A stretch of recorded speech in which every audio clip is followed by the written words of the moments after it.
பரிசுத்தத்தால் கழுவப்பட்ட பிறகு நாமும் பரிசுத்த சந்ததியாக மாற்றப்பட்டிருக்கிறோம். ஆகையால் நாமும் நம்முடைய சொந்த பந்தங்கள் அக்கம் பக்கம் உற்ற உறவரை எதுவும் சமாதானமாக இருப்போம். சண்டை சச்சு இல்லாத இயேசு கிறிஸ்து நாமத்தை மகிமைப்படுத்தும் வண்ணமாக நாம் இயேசுவோடு இணைந்திருப்போமானால் இயேசு கிறிஸ்து நம்மோடு இணைந்திருப்பார். உங்க எல்லாருக்கும் தெரியும், யோசேப்பு என்ற ஒரு அருமையான வாலிபன் இருந்தான். அந்த வாலிபன் தன்னுடைய எல்லா சொந்த பந்தங்களும் நேசித்தான். ஆனாலும் அவனுடைய சவால்கள் அவனை வருத்தி அவன் என்ன பண்ணாங்க, இவன் எல்லாத்திலும் முந்தின பதார்த்தமாக சொன்னவன் அவனை அடிச்சு ஒரு குழுத்துக்கு போட்டாங்க. அந்த குழு போட்ட இடத்துல அவன் எகிப்துக்கு விட்டுறாங்க. எகிப்து விட்டு இடத்துல கர்த்தர் அவனோடு இருந்தார். யோசேப்பு கர்த்தர் இருந்தான், கர்த்தர் யோசேப்பு இருந்தார். அப்படிப்பட்ட காலகட்டத்தில் எந்த தேசத்துக்கு அவர் அடிமையாய் கைதியாய் போனாலோ அதே தேசத்துல கர்த்தர் அவரை அதிகாரியாய் மாற்றினார்.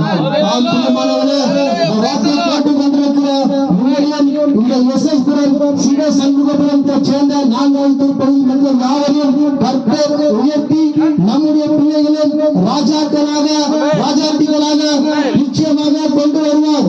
அரசாங்கத்தில பெரிய பெரிய ஊழியத்தில் சேர்ந்த பிள்ளைங்க வருவாங்க. எந்த மாற்றமும் கிடையாது. ஏனென்றால் நீங்கள் ஆராதிக்கிற தேவன் அவர் ஜீவனுள்ளவர். அவர் ஜீவனுள்ளவர். ஒருபோதும் வெட்கப்பட மாட்டார். வேதம் சொல்லுவது, என் ஜனங்கள் ஒருபோதும் வெட்கப்பட்டு போவதில்லை. அகலிக இயேசு கிறிஸ்துவின் நம்பிக்கையாருங்க. எவ்வளவு பிரச்சனைகள், பாடுகள், நிந்தைகள், அவமானங்கள், துக்கங்கள், துயரங்கள், வேதனைகள் எது வந்தாலும் ஒருபோதும் இயேசு சமூகத்தை விட்டு வெளியே வராதீங்க. ஏனென்றால் வேதம் சொல்லுவது, துயரப்படுகிற பாக்கியவான்கள் அவர்கள் ஆறுதலாவார்கள். துஷ்டர் இனி வழியா கடந்து வருவதில்லை, துன்மார்க்கன் கடந்து போவான் புறமானதில்.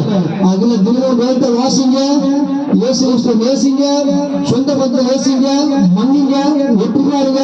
கர்த்தத்தாமே இந்த எஸ்எஸ்புரம் 4ஆம் தெரு பகுதி மக்களை ஆசீர்வதித்து பாதுகாப்பாராக.